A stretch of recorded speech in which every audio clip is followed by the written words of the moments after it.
Hello everyone, welcome back to the channel. बच्चों, सब ठीक? ये आई होप आप अच्छे से लेक्चर्स रिवाइज करते हैं। ये बच्चों लेक्चर नंबर 34 है वीडियो सीरीज का, जिसमें हम देखेंगे super profit method for calculation goodwill. ठीक है, उसके बाद नेक्स्ट वीडियो आएगा, इसी के बेसिस के ऊपर एमसीक्यूज एंड शॉर्ट क्वेश्चंस होंगे।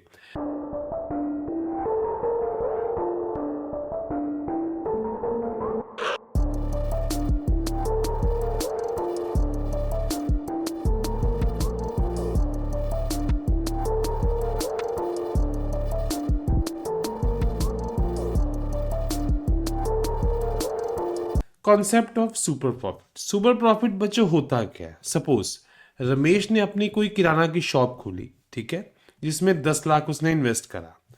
दूसरे शॉपकीपर्स भी जो इतना ही पैसा लगाते हैं, सपोज उन्हें आमतौर पे रिटर्न ऑन इन्वेस्टमेंट है 10% का। मतलब 10 लाख पर रिटर्न ऑन इन्वेस्टमेंट है 10 लाख का। ठीक है, ये जो प्रॉफिट मिलता है ना, इसको हम बोलते हैं नॉर्मल प्रॉफिट, कि जितना rate of return on investment है ही है। ठीक है, वो बच्चों वो चीज़ नॉर्मली वो हर एक बिजनेस में डिफाइंड होती है। कोई बिजनेस 10% देता है, कोई 12 देता है ना, इस तरीके से। अब हुआ क्या? बट रमेश ने कमाए 1.5 लाख। इतना ही पैसा लगाया, कमाया 1.5 लाख, जबकि इतने पैसे पे normal rate of return on investment 10% थी। लाख रुपया था, इसने कमाया 1,50,000। तो ये जो 50,000 एक्स्ट्रा कमाया ना इसने, यही सुपर प्रॉफिट है। ये सुपर प्रॉफिट है। और ये कल को जब इसको आप ईयर्स परचेज के साथ मल्टीप्लाई कर दोगे तो ये बन जाएगा गुडविल। ठीक है, एक बार फिर से, सुपर प्रॉफिट क्या है? वो एक्स्ट्रा प्रॉफिट। एक बिजनेस का रिटर्न ऑन इन्वेस्टमेंट फिक्स्ड होता है, ठीक है, हर एक बिजनेस का। अब आप जब रिटर्न उससे ज्यादा निकालते हो, रिटर्न उससे ज्यादा निकालते हो, तो वो आएगा आपका सुपर प्रॉफिट। ठीक है बच्चों, चलो आगे देखते हैं। डिफरेंट बिजनेस में employ the same amount of capital but earn the different level of profit. Yes, ये तो है ही है। अलग अलग काम है, मान लो कैपिटल चाहे सबने 10 लाख लगाया है, ठीक है, बट उनका प्रॉफिट डिफरेंट रहेगा।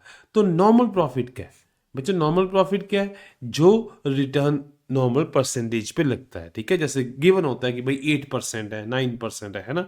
The profit earn at normal rate of return on the capital employed. ठीक है, जितना पैसा लगाया in a similar type of business, ठीक है, वो नॉर्मल प्रॉफिट है।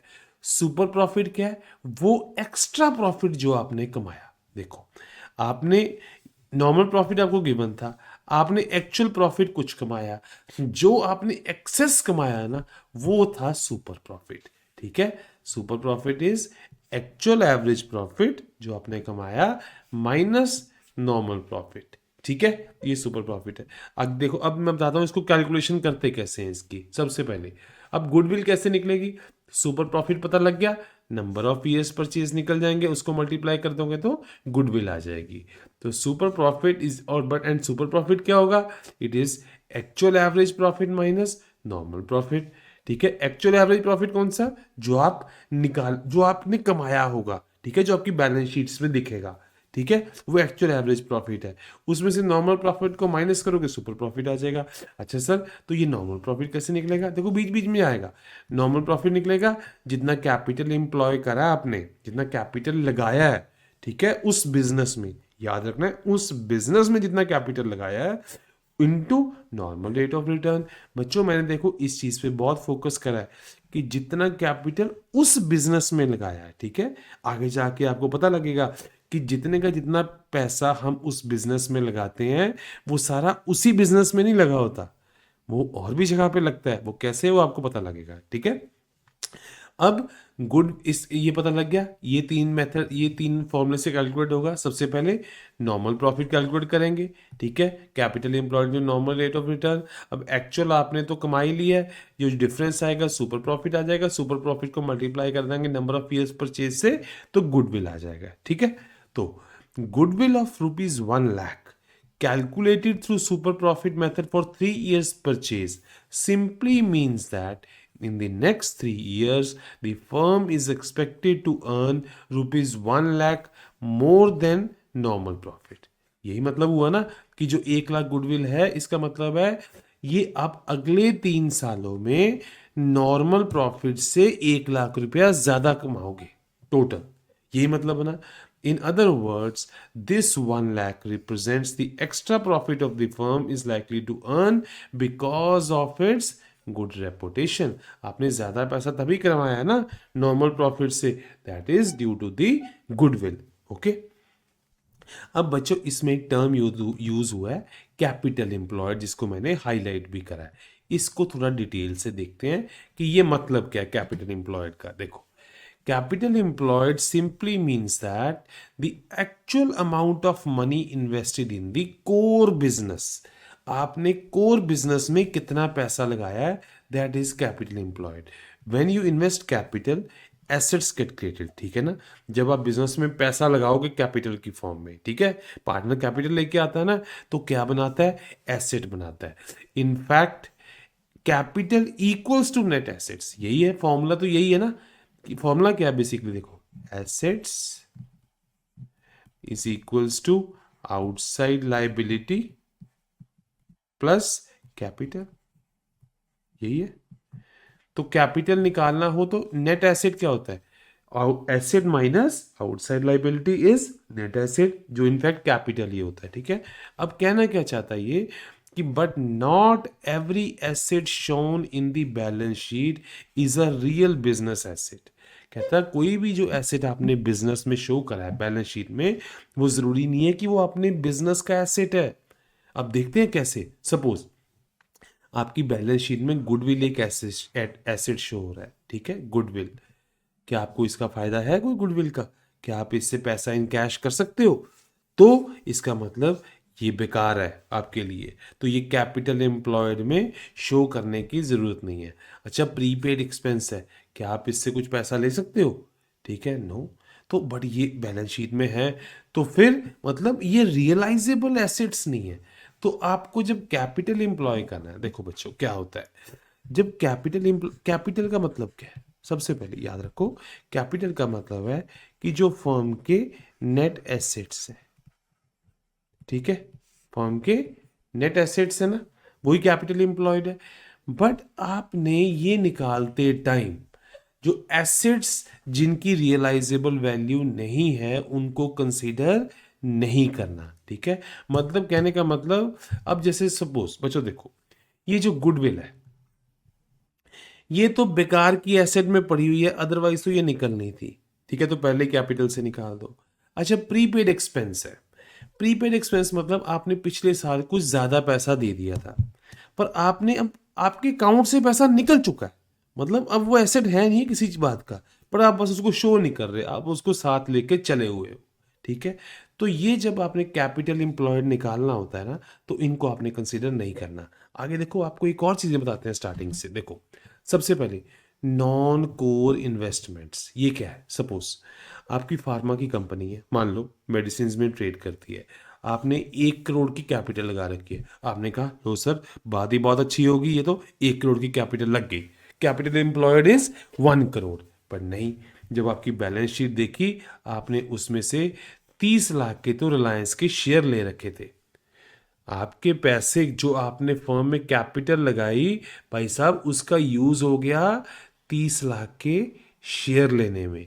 तो इसका मतलब क्या वो शेयर उसका काम था, वो तो फार्मा की कंपनी है, मींस जो आपने 1 करोड़ लगाया, देखो वो चला गया 30 लाख तो शेयर में ही। तो इसका मतलब आपने उस कोर बिजनेस में, देखो उस कोर बिजनेस में तो 30 लाख कम लगाया हुआ, मींस कितना लगाया आपने, 70 लाख। कहने का मतलब एक्चुअल पैसा कितना लगा है, ठीक है, जो नेट एसेट एक्चुअल में कितने हैं, वो निकालने के लिए आपको नॉन कोर इन्वेस्टमेंट्स माइनस करनी पड़ेंगी, क्योंकि वो जो नॉन कोर इन्वेस्टमेंट है वो बिजनेस में नहीं लगी, वो एसेट जरूर है आपका, कल को आप उसको बेचोगे आपको बेनिफिट भी होगा। बट हम अब क्या देख रहे हैं, सुपर प्रॉफिट मेथड में हम चेक कर रहे हैं एक्चुअल में पैसा कितना लगा कैपिटल, तभी तो हम जब उसमें फिर जब आपको इंटरेस्ट गिवन होगा तो आप रिटर्न ऑन इन्वेस्टमेंट निकालोगे। अब मान लो आपने 1 करोड़ लगाया बच्चों, देखो सपोज आपने 1 करोड़ लगाया, ठीक है, अब 1 करोड़ में से 90 लाख के आपने शेयर ही खरीद लिए, तो भाई बिजनेस के लिए तो 1 करोड़ की कोई वैल्यू नहीं रही, बिजनेस के लिए तो आपके लिए फिर 10 लाख ही लगाया हुआ है ना। तो मतलब आप 10 लाख ही लेके आते। तो अब जब रिटर्न ऑन इन्वेस्टमेंट देखनी है तो बच्चों हमने 1 करोड़ पे नहीं ना देखनी, हमने ये 10 लाख पे देखनी है, समझे? ये है। अब देखो आगे, एक्सक्लूड और क्या करना है, नॉन रियलाइजेबल फिक्टिशियस और डेफर्ड एसेट्स। यस, जो बेकार के एसेट्स आपकी बैलेंस शीट में शो पड़े हुए हैं, आप उनसे कभी पैसा ले नहीं सकते। जैसे कि डेफर्ड एक्सपेंसेस थे, आपने मान लो बिजली का बिल ही ज़्यादा भर दिया, बहुत ज़्यादा एडवांस, 10 लाख बिजली का बिल भर दिया, अब उस साल का एक्सपेंस था 2 लाख, मैचिंग प्रिंसिपल कहता है कि आपने 2 लाख ही शो करना है, तो आपको एक्स्ट्रा जो था ना वो बैलेंस शीट में शो करना पड़ेगा। बट क्या वो रियलाइजेबल एसेट है? नो, वो आपके अकाउंट से निकल चुका है। मान लो ये प्रिंसिपल होता कि भाई आप 10 का 10 ही शो कर दो, तो आपकी आज कैपिटल कम होती ना, कैपिटल कम होती, तो इट मीन्स वो बेसिकली जो अपना डेफर्ड एक्सपेंस है, आपको आप उससे उसके मॉनेटरी बेनिफिट नहीं ले सकते, मीन्स आप उसको पैसे में कन्वर्ट नहीं कर सकते, तो देयरफॉर उसको हमने माइनस करना है। Capital employed must be reduced by deferred और फिक्टिशियस एसेट्स, ठीक है, ओके। अच्छा बच्चों, जहाँ पे आपको गुडविल दिख जाए, सपोज बैलेंस शीट में 5 लाख का गुडविल है, ठीक है, अब आपको कल को पैसा चाहिए मान लो, तो आप क्या गुडविल वो बेच के पैसा लेके आ सकते हो? नो। तो देयरफॉर गुडविल भी एक रियलाइजेबल एसेट नहीं है, ये सिर्फ बैलेंस शीट में शो हो रहा है as a balancing figure. When extra payment was made to compensate the goodwill share of sacrificing partner while buying the firm। आपको बताया हुआ है कि गुडविल क्यों शो होता है बैलेंस शीट में, जब कोई पर्सन एज अ बायर किसी कंपनी को, किसी फर्म को खरीदता है, तो जो एक्स्ट्रा पेमेंट करता है, ठीक है, वो एज अ एसेट शो होती है, ठीक है।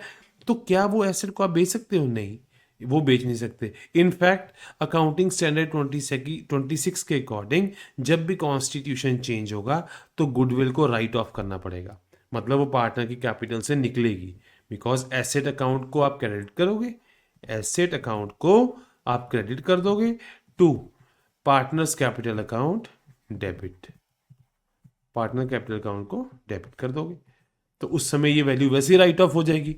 मैं कहने का मतलब, ना तो आप गुडविल को इन कैश कर सकते हो, मींस पैसे में कन्वर्ट, रियलाइजेबल वैल्यू नहीं है, ना ही आप डेफर्ड एक्सपेंसेस को कर सकते हो, और जो नॉन ट्रेड इन्वेस्टमेंट्स हैं वो तो पैसा लगा ही नहीं बिजनेस में, ठीक है।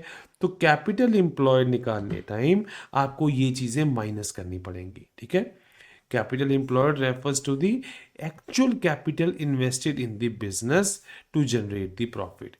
Note, not all money invested in the business is used in that business। ये आपको समझ आ गया होगा। It is an important figure because it is used in the calculation of goodwill।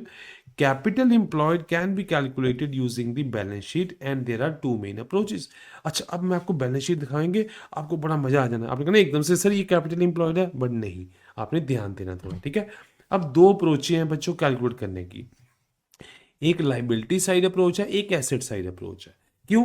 Capital employed दोनों तरफ से निकल जाएगा ना, लाइबिलिटी साइड भी क्लियरली आ जाएगा, और एसेट साइड निकालने के लिए एसेट्स माइनस आउटसाइड लाइबिलिटी, ठीक है ना। कैपिटल का फॉर्मूला क्या है बच्चों, आपको ध्यान होगा तो, कैपिटल का फॉर्मूला क्या है, एसेट्स माइनस आउटसाइड लाइबिलिटी, यही है ना। तो और ये तो एसेट की साइड से, और लाइबिलिटी की तरफ से सीधी की सीधी जो कैपिटल का पैसा है और जो रिजर्व्स का है उसको ऐड कर दोगे आप लाइबिलिटी की साइड, तो आपसे वहां से भी आप कैपिटल एम्प्लॉय निकाल सकते हो। बट आपको इसमें कंसीडर क्या करना पड़ेगा, जो गुडविल है उसको एक्सक्लूड करना है, ठीक है, बिकॉज ये रियलाइजेबल एसेट नहीं है, ये बेकार का पैसा है जो पार्टनर ने लगा दिया हुआ है, इसमें शो करा हुआ है। फिक्टिशियस एसेट्स, ये आपके रियलाइजेबल नहीं है, ठीक है, ये एडवांस, ये आपने एक एडवांस आउटस्टैंडिंग, मतलब आपने एडवांस पेमेंट किसी को करी हुई है, अब उसको आप कन्वर्ट तो नहीं कर सकते ना। और and non trade investments, non trade investments ज़रूर रियलाइजेबल एसेट हैं, बट कैपिटल एम्प्लॉय कैलकुलेट करते टाइम हम ये फिगर आउट करते हैं कि कोर बिजनेस में कितना पैसा लगा है, ठीक है।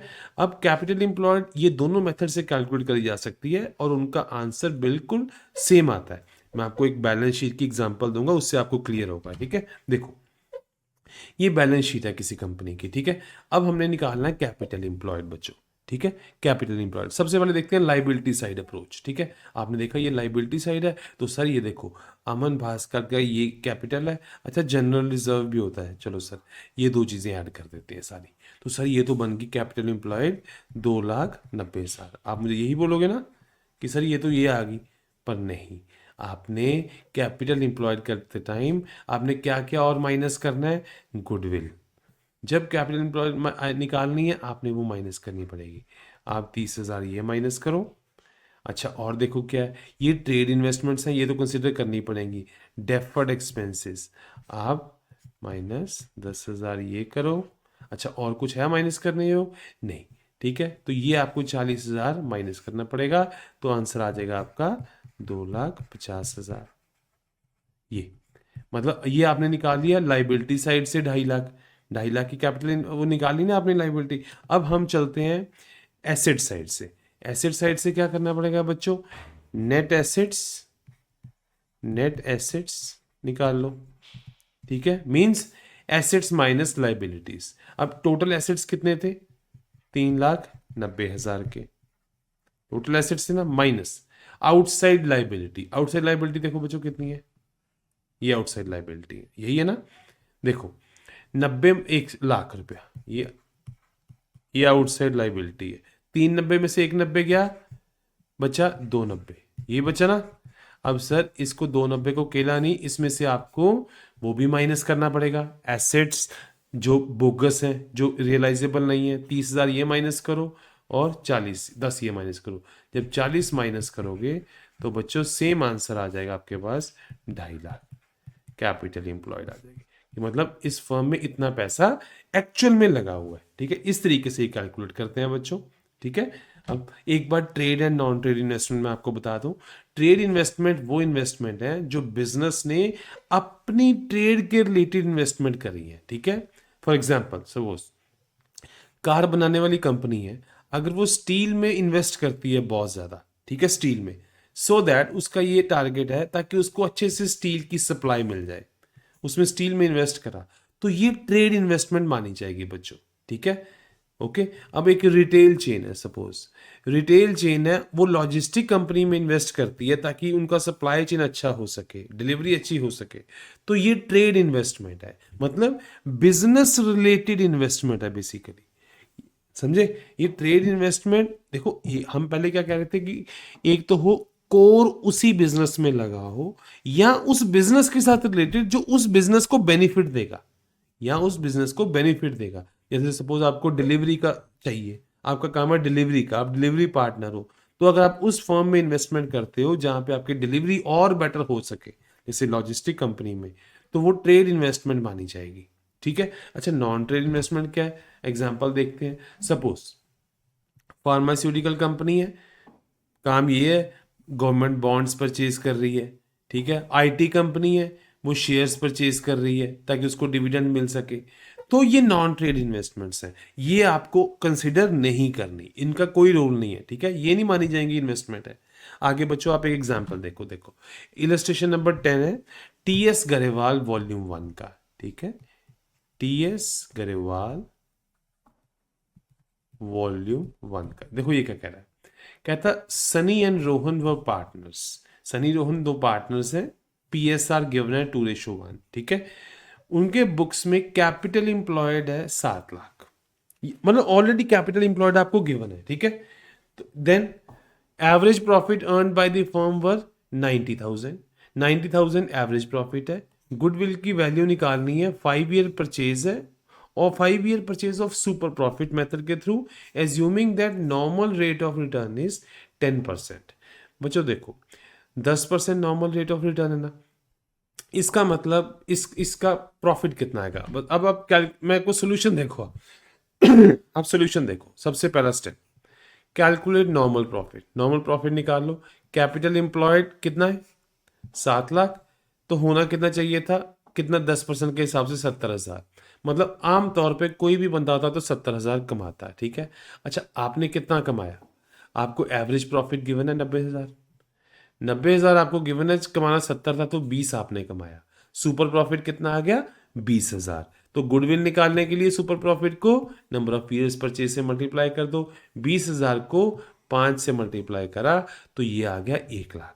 मतलब 1 लाख रुपया फर्दर 5 ईयर्स का एक्सेस प्रॉफिट आ जाएगा। ठीक है, अब देखो एक बार कैलकुलेशन करके देख लेते हैं। सबसे पहले कैपिटल एम्प्लॉयड पता था, नॉर्मल रेट ऑफ रिटर्न 10%, तो 70,000 नॉर्मल प्रॉफिट आ गया।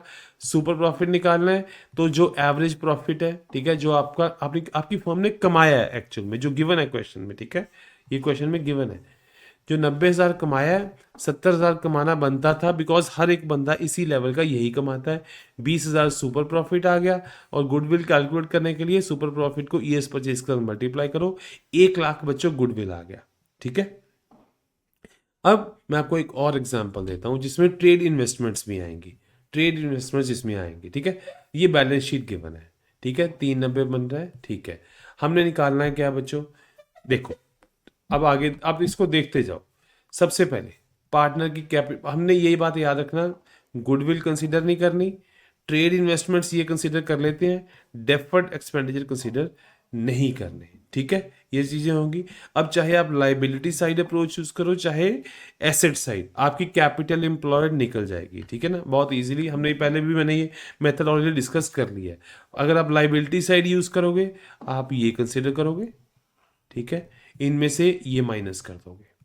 अगर आप एसेट साइड कंसिडर करोगे तो एसेट्स माइनस आउटसाइड लाइबिलिटीज, ठीक है, और आप ये चीजें डिडक्ट कर दोगे, तभी आंसर सेम ही आएगा।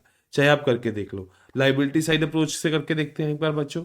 लाइबिलिटी कितनी है? अमन, ये इसकी आ गई। ठीक है, अब ये देखो, ये लाइबिलिटी आ गई, ये तीनों आएंगी उसके पीछे। ठीक है, रिजर्व्स भी कंसीडर करने पड़ेंगे ना, अगर कैपिटल एम्प्लॉयड निकालना है तो आपने कहा सर 290 आ गया। नो, 290 नहीं, गुडविल माइनस करो और डेफर्ड एक्सपेंडिचर माइनस करने पड़ेंगे बच्चों में, 40,000 माइनस करना पड़ेगा। तो कैपिटल एम्प्लॉयड आ गया 2.5 लाख। दूसरे मेथड से भी बच्चों ये आप कैलकुलेट करोगे तब भी सेम ही आएगा। ठीक है, दूसरा मेथड क्या है? टोटल एसेट्स निकालो, 390। क्या एसेट्स में गुडविल एसेट है? ये नहीं कंसिडर करना, रियलाइजेबल नहीं है, ये नहीं कंसिडर करना। 40,000 के एसेट माइनस कर दो। ठीक है, तो जब 40,000 के एसेट बचो आप माइनस करोगे तो नेट एसेट कितने रहेगी उधर इस साइड? 350 के। ठीक है, अब 350 में से आप जो आउटसाइड लाइबिलिटी माइनस कर दो, 100 लाख माइनस कर दिया आउटसाइड लाइबिलिटीज। ठीक है, तो 1 लाख माइनस करने के बाद आपके पास कितना बच गया? 2.5 लाख। मतलब जिस मर्जी मेथड से निकाल लो, आपका कैपिटल एम्प्लॉयड सेम ही आएगा बच्चों। अब ये न्यूमेरिकल सिर्फ कैपिटल एम्प्लॉयड के रिलेटेड था। ठीक है, अच्छा, कल को अगर सुपर प्रॉफिट निकालना हो तो एक्चुअल में एवरेज प्रॉफिट निकाल लो कितना है, जितना मिला वो आपको क्वेश्चन में गिवन होगा। फिर आप देखो कि रिटर्न ऑन इन्वेस्टमेंट कितना है, फिर इस कैपिटल एम्प्लॉयड पे रिटर्न ऑन इन्वेस्टमेंट कैलकुलेट कर लो बच्चों। वो आना चाहिए था, वो आएगा आपका नॉर्मल जो प्रॉफिट होना चाहिए था। और फिर देखो आप उसको कंपेयर कर लो कि एक्चुअल में कितना कमाया गया है। ठीक है ना, तो वो जो उसमें फिर जो डिफरेंस आएगा वही आपका होगा सुपर प्रॉफिट। अब बच्चों एक बार एक अगला एग्जाम्पल देखते हैं। ठीक है, इसमें भी हमने कैपिटल एम्प्लॉयड निकालना है दोनों अप्रोचेस से, asset side and liability side. अच्छा, गिवन क्या क्या देखते हैं। Land and building, okay, goodwill asset है, बट कैपिटल एम्प्लॉयड केस में इसको यूज नहीं करना। अच्छा, इन्वेस्टमेंट्स, अब ये नॉन ट्रेड इन्वेस्टमेंट्स दी हुई है। ठीक है, ये नॉन ट्रेड है तो नॉन ट्रेड को कंसीडर नहीं करना, हमने ट्रेड इन्वेस्टमेंट्स को लेना है। डेफर्ड एक्सपेंडिचर, इनको कंसीडर नहीं करना। तो बच्चों कहने का मतलब, जब भी एसेट्स की बात आएगी 60,000, 1,60,000 और 1,80,000, मतलब 1,80,000 तो हमने कंसिडर करना ही नहीं है। ठीक है, तो आप जिस मर्जी साइड से आप निकाल लो, आपका वैल्यू सेम ही आएगी। ठीक है, 1,80,000 नहीं कंसिडर करना। बस अब देखते हैं बच्चों, दो मेथड्स आ गए आपके पास। अब अपन चेक करते हैं कि कैपिटल एम्प्लॉयड कैसे निकलेगा। ठीक है, सबसे पहले लाइबिलिटी साइड मेथड। लाइबिलिटी में क्या क्या आ जाएगा बच्चों? ये कैपिटल और रिजर्व, ये आ गया। इसमें से आपको वो बियर करना पड़ेगा इनका लॉस, किसका? गुडविल, इन्वेस्टमेंट्स, नॉन ट्रेड, और ये मतलब ये आपको 1,00,000 ये माइनस होगा, 1,60,000 ये, 1,80,000 ये, 1,80,000 माइनस होगा, इसमें से बचेगा 4,00,000। ठीक है, कैलकुलेट करके देखते हैं बच्चों। 1,80,000 माइनस हुआ, बचा 4,00,000। ठीक है ना, जब अब 4,00,000 आ गया कैपिटल एम्प्लॉयड। अब दूसरे मेथड से कैलकुलेट करते हैं बच्चों। देखो लाइबिलिटी साइड क्या आएगा, दिस वन, लाइबिलिटीज निकाल लो, ठीक है। और उसके बाद क्या करेंगे, अब नहीं, अब ये एसेट साइड है, लाइबिलिटी साइड तो हो गया ना, अब एसेट साइड देखते हैं। टोटल एसेट्स देखो कितने थे, 880। इसमें से जो फिक्टिशियस जो बोकस एसेट थे उनको माइनस कर दो, ठीक है। ये एसेट माइनस हो गई, नॉन ट्रेड इन्वेस्टमेंट माइनस कर दो, ठीक है। और उसके बाद आपका सेम ही आंसर बच्चों निकलेगा कि सेम जो आपने पहले निकाला, दैट इज बैलेंस 4 लाख। ये आपने खुद करके देखना है बच्चों, ठीक है। अब कैपिटल एम्प्लॉयड में आपको कोई प्रॉब्लम नहीं है। अब हम देखते हैं कि इलुस्ट्रेशन नंबर 11 ऑफ टीएस करेवाल, ये आपका कैलकुलेट करके बताएगा कि गुडविल कैलकुलेट करनी कैसे है, ठीक है। 3 सालों का प्रॉफिट गिवन है बच्चों, याद रखना जब भी प्रॉफिट की बात आएगी अगर तो गिवन होगा वेल एंड गुड, अदरवाइज हमें एडजस्टमेंट्स करनी पड़ेंगी। वही बात जो हमने पहले करी थी एवरेज वाले मेथड में, क्या कि जब प्रॉफिट निकालना है तो एबनॉर्मल गेन्स वो सारे कंसीडर करके हमें निकालना है, ठीक है। अब देखो ये प्रॉफिट गिवन था 3 सालों का, 18,000, 20,000, 22,000, ठीक है। Capital investment of the firm is 60,000, capital कितना लग रखा है 60,000, नॉर्मल रेट ऑफ रिटर्न है 10%, मीन्स 6,000 तो प्रॉफिट मिलेगा। Calculate the valuation of the goodwill on the basis of 3 year purchase of the average super profit for the last 3 years. Yes, अब ये कहता है कि आपने निकालना है गुडविल का वैल्यू, ठीक है, on the basis 3 years purchase है, पर लास्ट 3 ईयर्स का अपन ने एवरेज लेना है, ठीक है। अब देखो बच्चों, सबसे पहले एवरेज प्रॉफिट निकाल लो, ठीक है। एवरेज प्रॉफिट कैसे निकलेगा, आपके पास प्रॉफिट गिवन है तीनों का, ये आ जाएगा एवरेज प्रॉफिट, 20,000 आ गया आपके पास एवरेज प्रॉफिट, ठीक है। देन अब उसको कंपेयर करते हैं, नॉर्मल कितना होना था, 60,000 लगा, ये लगा 6,000 निकलना था, ठीक है। अब नॉर्मल कोई होता बंदा तो वो कितना कमाता बच्चों, 6,000, आपने कितना कमाया 20,000, एक्स्ट्रा कितना कमाया 14,000, ये 14,000 ही सुपर प्रॉफिट है। अब निकालना क्या है, गुडविल। सो सुपर प्रॉफिट को 3 ईयर्स परचेज मल्टीप्लाई कर दो, आ जाएगा 42,000। तो देखो बच्चों, इस मेथड से, सुपर प्रॉफिट वाले मेथड से गुडविल आई 42,000। अच्छा, एवरेज प्रॉफिट मेथड से निकालोगे तो गुडविल कैसे निकलेगी, एवरेज प्रॉफिट कितना निकला हुआ है बच्चों 20,000, एवरेज प्रॉफिट 20,000 निकला, उसको इससे मल्टीप्लाई कर दो तब आई गुडविल 60,000। इसीलिए गुडविल को बोला जाता है कि ये सब्जेक्टिव है, कि कौन से मेथड से निकालनी है वो सारा आप पे डिपेंड करेगा, ठीक है बच्चों। आई होप ये आपको क्लियर हुआ होगा। That's why every time say that valuation of goodwill is very subjective and its calculation method needs to be mentioned in the deed to avoid any dispute, ठीक है बच्चों। आई होप ये point clear है आपको। आगे देखते हैं अब average profit and super profit में फर्क क्या क्या है, ठीक है। देखो सबसे पहले बेसिक डेफिनेशन का ही फर्क है। एवरेज प्रॉफिट, एवरेज लेते हैं नॉर्मल प्रॉफिट्स की फॉर द पास्ट ईयर्स, ठीक है ना। बट सुपर प्रॉफिट क्या है, ये एक्सेस है। एवरेज प्रॉफिट का ये एक्सेस है over the normal profit. Average profit आपकी बिजनेस ने अर्न करा, नॉर्मल प्रॉफिट एक एस्टिमेशन बनाई हुई है कि इस तरीके के बिजनेस नॉर्मल प्रॉफिट इतना करते हैं, तो सुपर प्रॉफिट इस चीज का डिफरेंस होगा, ठीक है बच्चों। अच्छा, नेक्स्ट देखते हैं नॉर्मल, ये डिफरेंसेस ही हैं अभी। Normal rate of return, normal rate of return is not relevant in the calculation of average profit.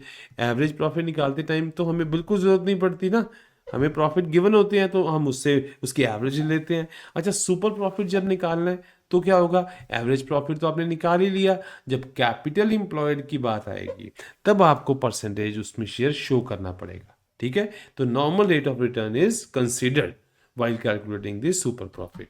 अच्छा, average capital employed, average capital employed consider करी जाती है क्या इस केस में, नॉर्मल प्रॉफिट, एवरेज प्रॉफिट के केस में। अच्छा, average profit is not considered, but super profit के केस में हाँ, average capital employed is taken into account. ये तो ध्यान रखा जाता है।